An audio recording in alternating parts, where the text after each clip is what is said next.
Hey guys, Kaza here. Welcome back. We're back with Office Lovers with Me Hero.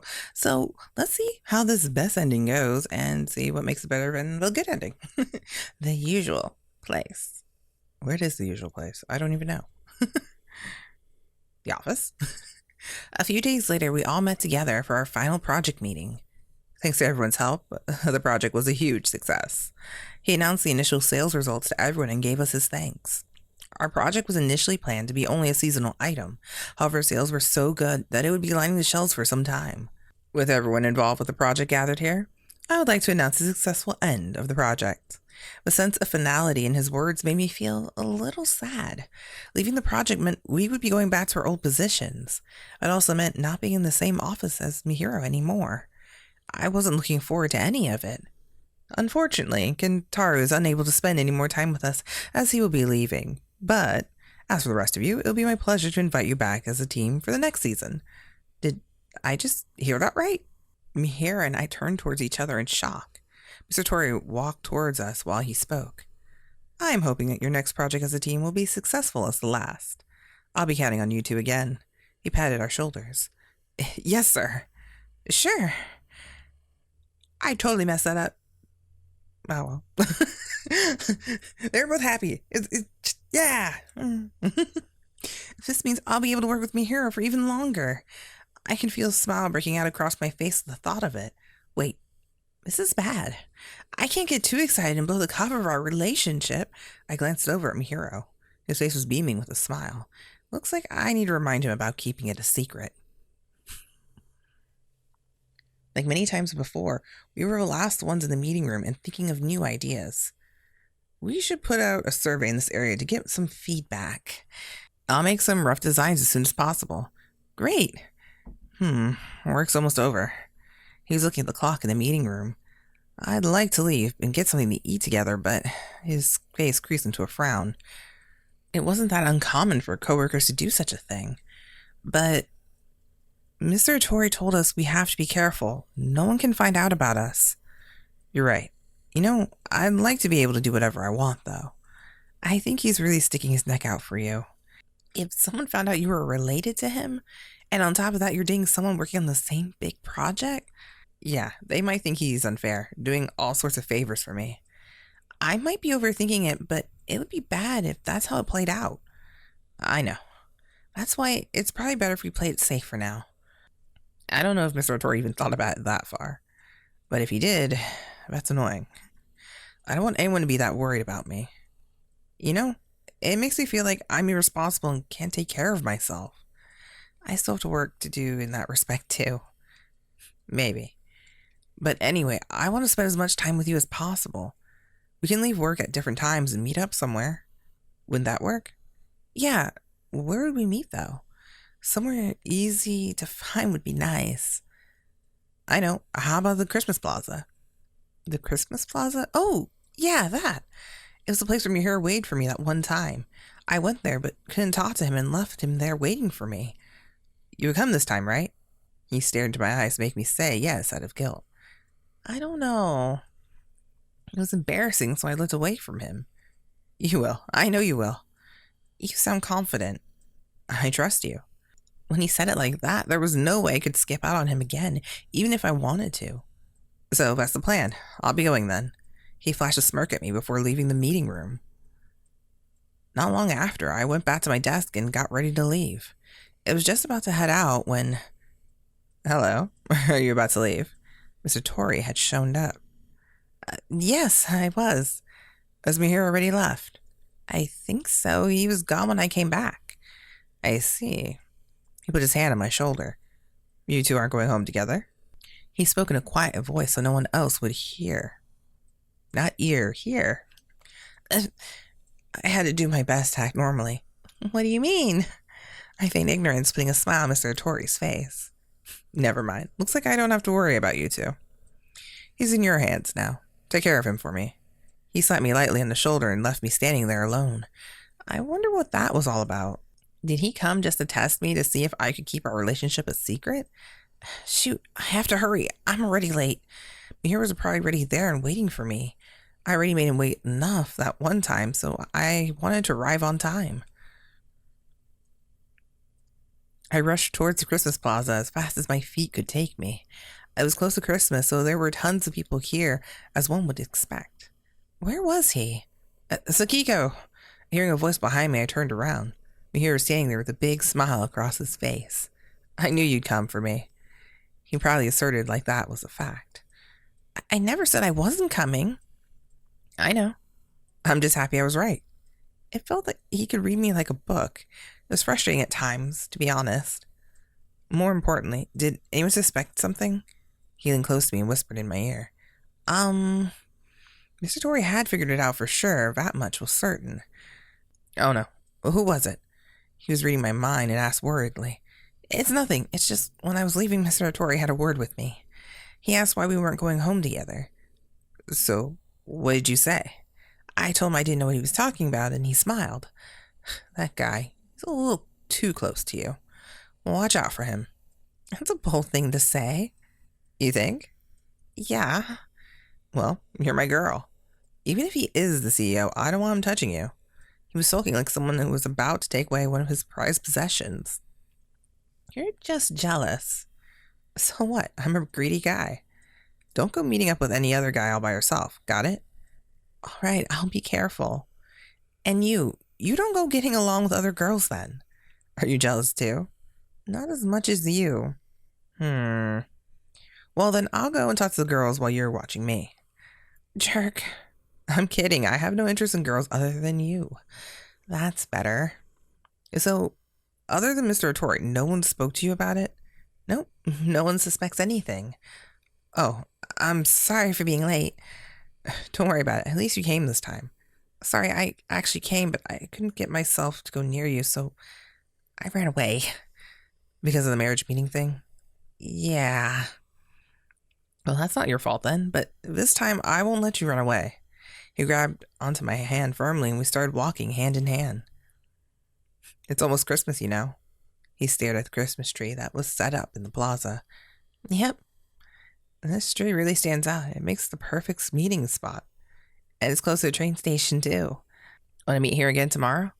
I think I'm going to be a little late tomorrow, though. Is taking the last train? Not quite that late. I'll wait for you anyhow. If I know what you're coming, I'll wait here however long it takes. Okay. Since then, meeting at the tree and having a little date became a common occurrence. I think this might be bad. Several days later, the new project was getting more attention and we met together for our first meeting. I think this covers what we can do for the time being.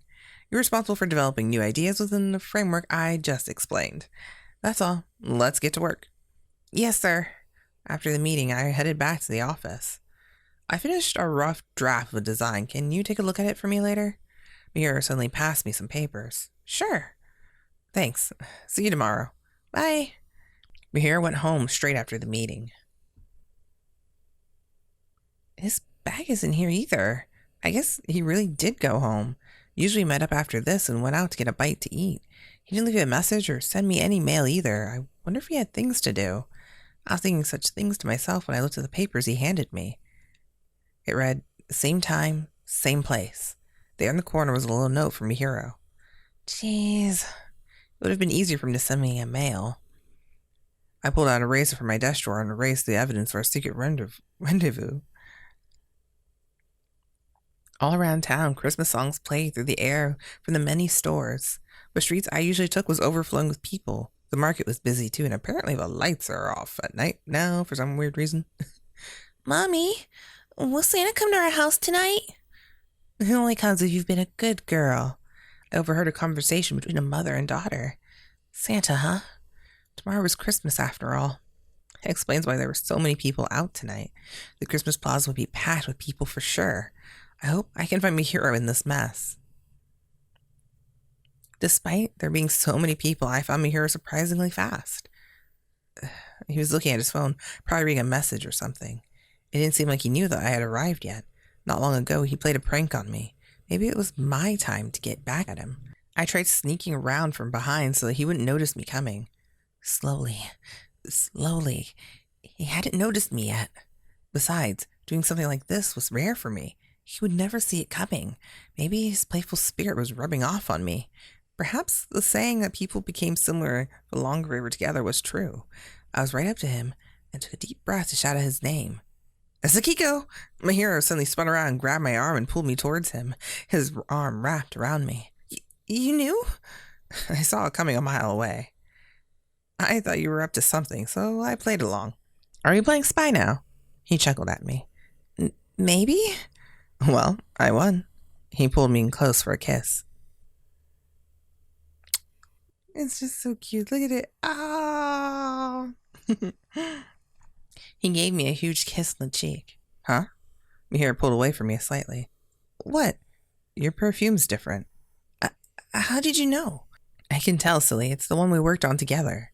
Until recently, I've been using the perfume he had bought for me. But today, I decided to use a perfume that we worked so hard to create. You too, you aren't using your usual cologne today. Of course not. This smells a sign of a happy couple. Yeah, two scents coming together as one. His face drew close to mine. When I kissed your cheek, I could smell it. It was really nice. Can we come together again? He whispered into my ear. His voice was deep and sexy, stirring up emotions deep inside me. Yeah, thought so. He cradled my cheek in his hand and he smiled at me. Merry Christmas. I love you. His lips drifted towards me and we kissed. Every time our skin touched, a new scent was born. It was a short kiss, but afterward, he held me tight in his arms. I like this. It could become a habit. That's why we made it. That's why it's selling so well. That's true. His fingers brushed through my hair and he rested his face on my shoulder. I want more. Out of nowhere, his voice sounded distant and sad. The smell? No, of you. I could feel my body begin to heat up hearing just those words. Can I hold you? When I nodded, he leaned towards me for a kiss. Soon after, we were heading towards the usual hotel we always went to. When I opened the door, all I could see was a huge window with a view over the cityscape. Isn't this nice? I reserved it a long time ago. It was the highest room in the hotel. The interior wasn't different from the other rooms, but the view was on another level. Isn't it beautiful? Yeah. Lights were shining all over the city for the Christmas season. I've already made preparations for dinner, so how about we toast? A gorgeous dinner was already laid out on the table next to the window. Is this a full-course dinner? Such a lovely dinner was something I hadn't seen outside a wedding reception. It's Christmas, so I went all out. He shyly smiled at me. Christmas. It's the holidays for lovers, right? Yeah, but until this year, there was meant for other people, not for me. I was working on perfume for lovers, but I didn't know what that meant exactly. I never thought I'd end up becoming one. That sounds like you, all right. Don't laugh. What do you think? How was your first Christmas as a lover? It's exciting. That's it? It feels special. Ever since you kissed me at the plaza, it's like my life has changed. It's like I'm floating on a cloud or dreaming. Sorry, I can't really explain it. No, I get it. Basically, you love me. That's it. How did you come to that conclusion? Because I feel the same way. You've transformed my whole world. When you're with me, everything I see is sparkling and I can't help but feel happy. I have no doubt in my mind that here with you now, I'm the happiest person alive. How can you say such embarrassing things? Although I felt so happy to hear those words, I couldn't help but blush in embarrassment.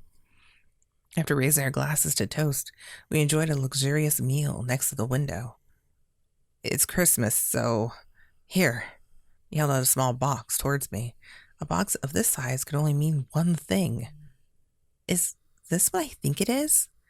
He slowly opened the box in front of me, revealing a ring. You might not be able to wear it at work, but anywhere else would be safe to wear it. Is this my Christmas present?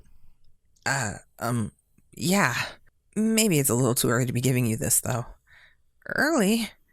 I don't know. Rings have a special meaning and all. I should have gone with a necklace. No, I like this. Try it on.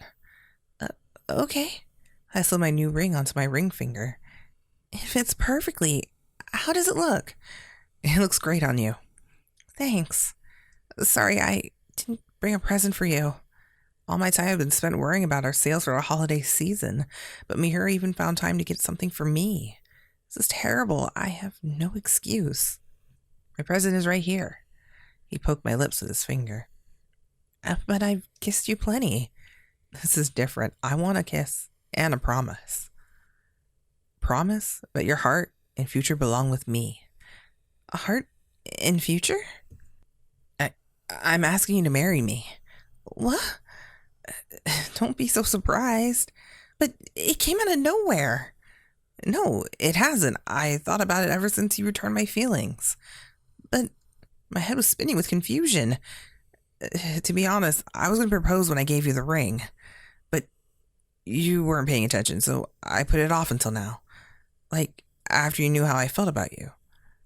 But we've only started dating not too long ago. You can save your answer for when you're ready. But this won't be the last time I propose to you. So when I do, be ready for your answer. Okay, I will. Who would have thought he proposed to me so soon? Promise me. Put his finger out for a pinky promise. I promise. Our pinkies wrapped around one another, completing the promise. Hopefully next time you'll be able to answer me as soon as I ask. He stood up out of his chair and inched towards me. I'll make you fall so in love with me that no one else enters your mind. He flashed a smile at me before scooping me up out of the chair. Hey, what are you doing? He tossed me into the bed and started pulling off my clothes. Where do you think you're touching? If I do this, you won't be able to stop thinking of me. Yeah?